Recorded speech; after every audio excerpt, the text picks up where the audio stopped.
శ్రీవారి దర్శనం మాత్రం చాలా బాగా జరిగిందండి. దర్శనం అయిపోగానే మామ భోజనం చేద్దాం మా అనగానే శ్రీ తరికొండ వెంగమ్మ అన్నదాన కేంద్రానికి అయితే తీసుకొచ్చారు మా ఫ్రెండ్స్. లోపలికి ఎంటర్ అవ్వగానే మైండ్ పోయిందండి ఆ డైనింగ్ హాల్ చూసి. ఆల్రెడీ అన్నీ వడ్డించున్నాయి. కర్రీస్ అయితే మేము పోయిన తర్వాత వడ్డించారు. స్వీట్ పొంగలి, క్యారెట్ ఫ్రై, పల్లీల చట్నీ అలా వడ్డించుకుంటూ వెళ్ళిపోతూ ఉన్నారు. నెక్స్ట్ వచ్చేసరికి వడిచ్చారు. ఈ రైస్ ఇచ్చే గ్యాప్లో పొంగల్ టేస్ట్ చేద్దామని చెప్పి పొంగల్ టేస్ట్ చేశాను నేనైతే. పొంగల్ అయితే అల్టిమేట్గా ఉంది, చాలా బాగుంది. ఈలోపే రైస్ కూడా వచ్చేసింది.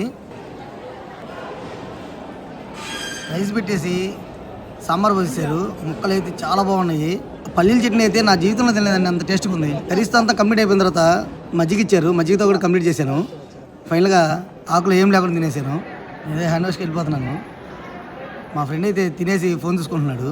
ఆ భోజనం సంతృప్తిగా తినింది నేను మా ఫ్రెండ్ సాయాను. వెంగబాబు అన్నసత్రం ఒకసారి చూపిస్తాను మీకు. లోపల రంగాలు ఎలా ఉంటుంది వాళ్ళకి పోస్ట్ వేసేసి.